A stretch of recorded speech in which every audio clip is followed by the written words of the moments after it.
Bonjour, je suis en présence de Maude Jean Ayret aujourd'hui qui anime des ateliers d'écriture à l'école Les Mots. Maude, est-ce que tu peux te présenter s'il te plaît? Ouais, bonjour Héloïse, bonjour à tous. Je m'appelle Maud Jean Ayret, j'ai 41 ans, trois enfants et surtout je suis autrice, notamment aux éditions Grasset, où j'ai publié un livre sur l'écriture de l'intime qui s'appelle Donne-moi des fils ou je meurs.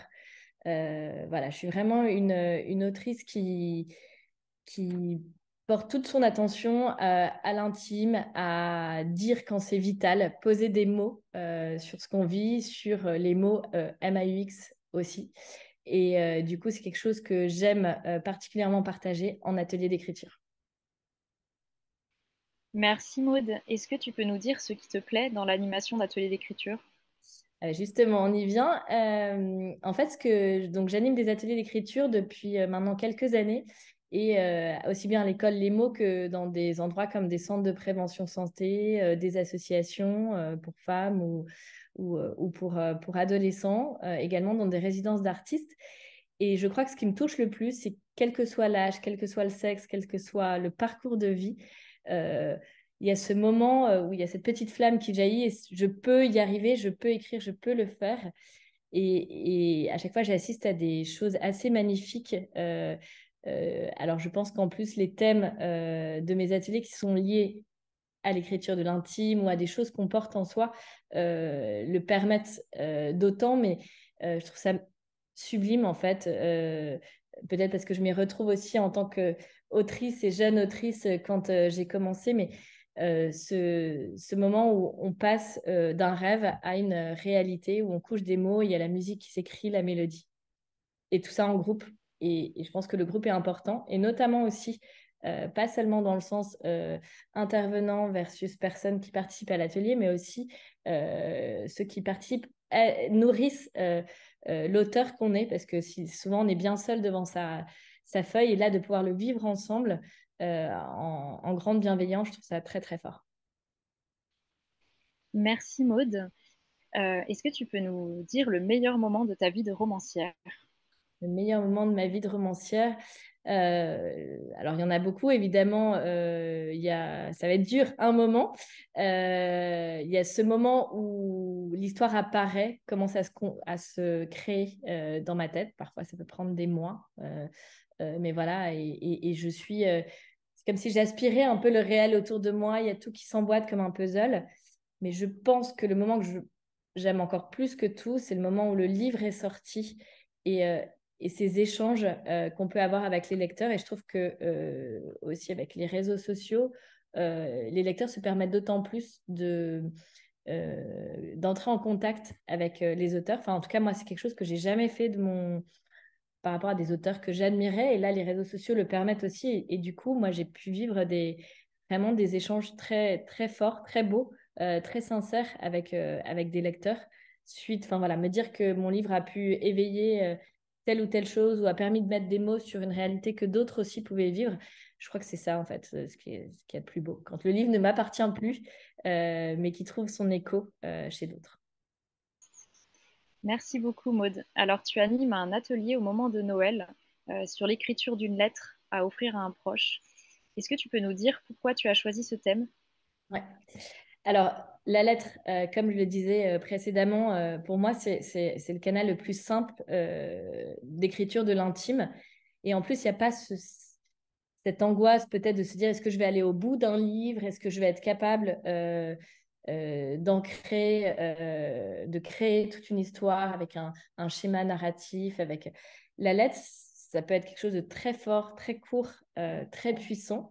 Euh, et où on arrive à parler de soi, mais aussi là, pourquoi j'ai choisi de mener cet atelier au moment de Noël, c'est de pouvoir offrir un cadeau immatériel à quelqu'un. Parce que je trouve que voilà, Noël, parfois, ça peut être un peu la course aux idées de cadeaux. Et là, de se dire, OK, je peux prendre le temps de me poser, de faire glisser la plume pour l'offrir à quelqu'un, je trouve ça très, très fort et très, très beau.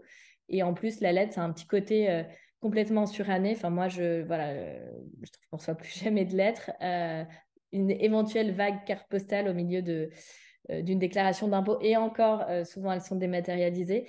Et je trouve que voilà, recevoir une lettre manuscrite de quelqu'un qu'on aime ou qui compte pour nous, je trouve ça extrêmement puissant et de se dire, bon, bah voilà, mon cadeau de Noël cette année, ce sera ça. Je me fais le cadeau de prendre le temps d'écrire et en même temps, je fais le cadeau à cette personne qui recevra cette lettre pour Noël. Voilà, un cadeau extrêmement touchant.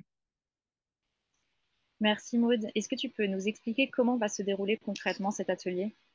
Oui, alors ça va être un atelier 100% digital qui va durer 2h30. Je crois que c'est début décembre pour avoir le temps de peaufiner un peu votre lettre derrière et surtout de l'envoyer ou de la remettre le jour J à vos proches. Et on travaillera sur plein de petits exercices qui vont aider à libérer les émotions et comment dire, comment manifester telle ou telle chose. Alors là, on imagine que en vue d'un cadeau, ça va être plutôt une lettre qui va tourner autour de choses heureuses ou de choses bienveillantes qu'on a envie de partager. Donc, on va travailler sur ça. En fait, moi, je trouve que dès qu'il y a de la contrainte, c'est plus simple d'écrire. Donc, l'idée, c'est de déverrouiller et de se lâcher dans quelques petits exercices pratiques. Et derrière, de prendre le temps d'écrire votre lettre, guidée, évidemment, par moi. Et à la fin, comme vous allez, je l'espère, être nombreux à suivre cet atelier, on ne pourra pas échanger sur toutes les lettres, mais si certains ont envie de les partager, c'est ce qui arrive très souvent en cours d'atelier d'écriture sur le thème de la lettre. Voilà, c'est toujours un moment fort de se quitter avec une ou deux lettres lues et partagées. Merci Maud. Est-ce que tu peux nous donner un exemple d'exercice que tu vas donner du coup pendant cet atelier? Oui, alors typiquement, les gens qui arrivent et qui disent ah là là, mais j'ai l'impression de dire de façon hyper banale, voilà, que j'aime passer du temps avec cette personne, et justement, on va travailler sur les champs lexicaux ou alors la façon de dire. J'ai un exercice que j'aime bien, c'est que je vais dire par exemple le mot dire, dites-moi des synonymes. Donc les gens disent plein, ça fuse. Et puis après, je vais leur dire, OK, donc ça, c'est interdit. Et en 4 lignes, vous allez m'exprimer cette idée sans utiliser tous ces mots-là.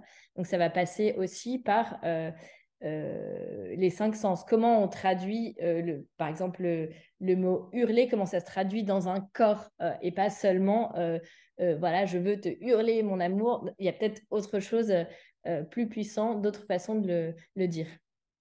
Merci beaucoup Maud.